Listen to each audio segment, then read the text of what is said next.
I'll start at the beginning. Questions like these preoccupy scholars in every field.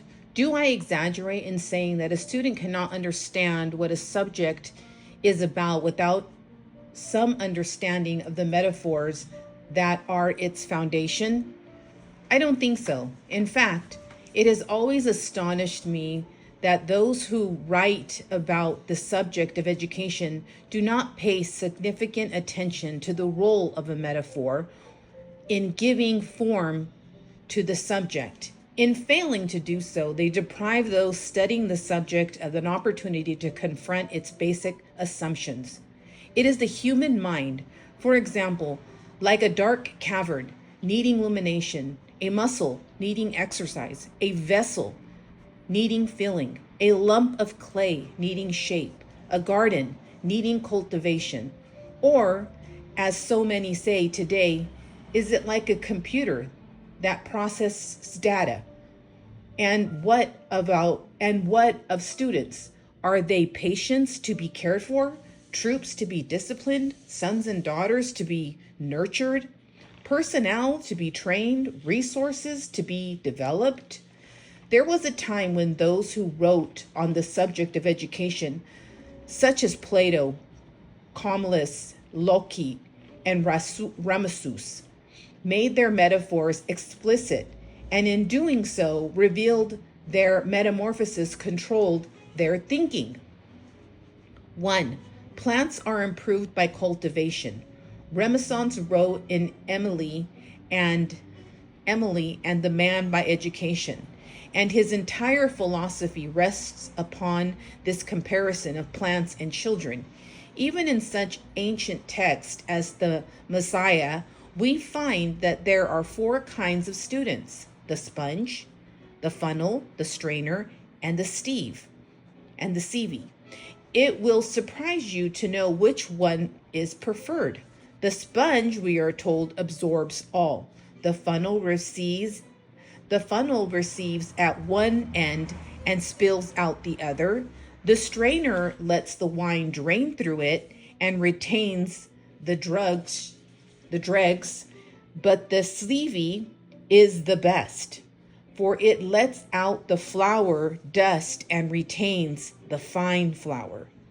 The difference in education philosophy between Ramasus and the compilers of the Messiah is precisely reflected in the difference between a wild plant and a sieve. Definitions, questions, metamorphosis.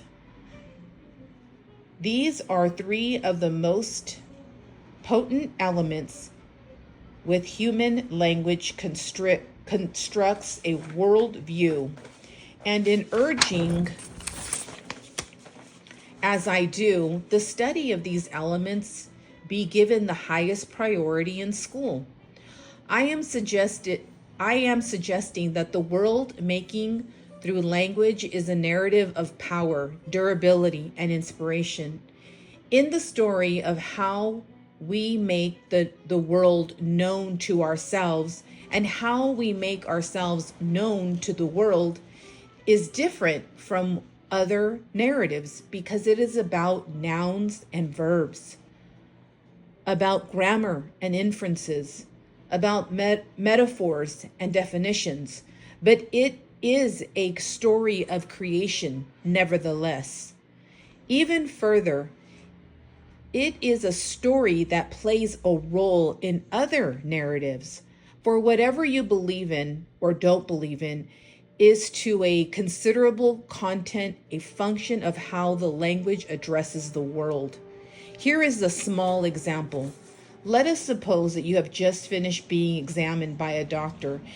In pronouncing his verdict, he says, somewhat accusingly, "Well, you've done a very nice case of arthritis here.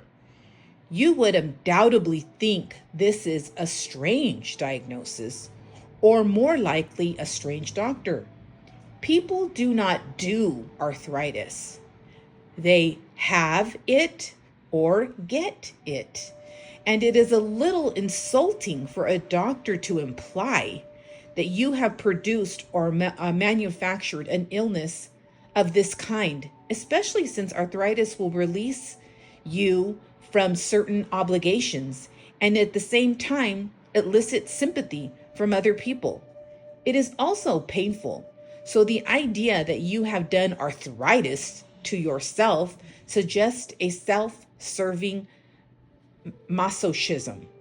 Now, let us suppose a judge is about to pass a sentence on a man convicted of robbing 3 banks.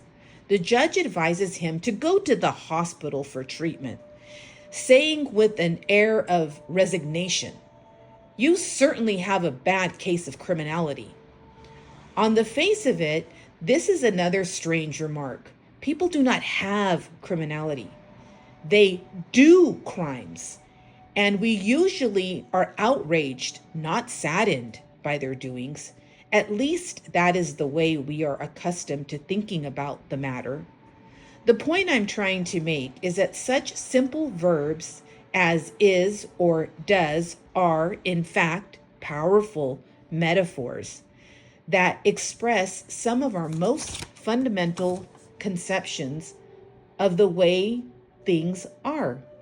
We believe there are certain things people have, certain things people do, even certain things people are. These beliefs do not necessarily reflect the structure of reality. They simply reflect an habitual way of talking about reality. In the book, Ewan Samuel Butler depicts a society that lives according to metaphors of all strange doctors and strange judge. Their illness is something people do and therefore have a moral responsibility for. Criminality is something you have and therefore is quite beyond your control. Every legal system and every moral code is based on a set of assumptions about what people are, have, or do. And I might add, any significant changes in law or morality are preceded by a reordering of how such metaphors are employed. I am not incidentally recommending the culture of people of Ewan. I am trying to highlight the fact that our language habits are at the core of how we imagine the world. And to the degree that we are unaware of how our ways of talking put such ideas in our head, we are not in full control of our situation. It needs hardly to be said that one of the purposes of education is to give us greater control of our situation. Schools does not always help. In schools, for instance, we find that tests are given to determine how smart someone is, or more precisely, how much smartness someone has. If on an IQ test, one child scores 138 and another 106, the first is thought to have more smartness than the other. But this seems to me a strange conception, every bit as strange as doing arthritis or having criminality. I do not know anyone who has smartness. The people I know sometimes do smart things, as far as I can judge, and sometimes do dumb things, depending on what circumstances they are in and how much they know about the situation and how interested they are. Smartness, so it seems to me, is a specific performance done in a particular set of circumstances. It is not something you are or have in measurable quantities. In fact, the assumption that smartness is something you have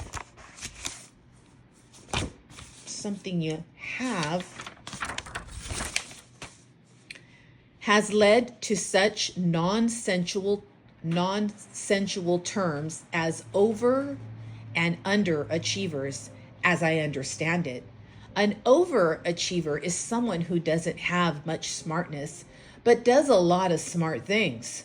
An underachiever is someone who has a lot of smartness, but does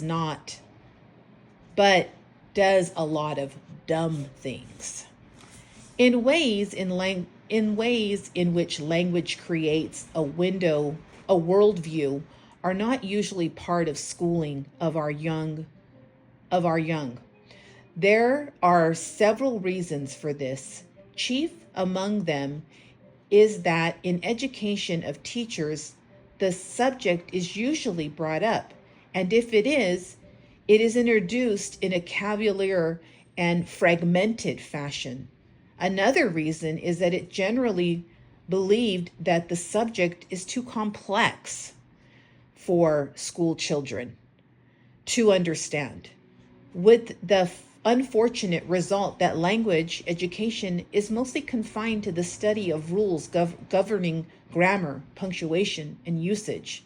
The third reason is that the study of language as world makers is inescapably of the interdisciplinary nature, so that teachers are not clear about the subject ought to undertake it.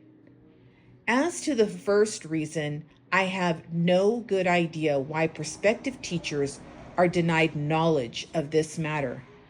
Actually, I have some idea, but a few of them are snarky.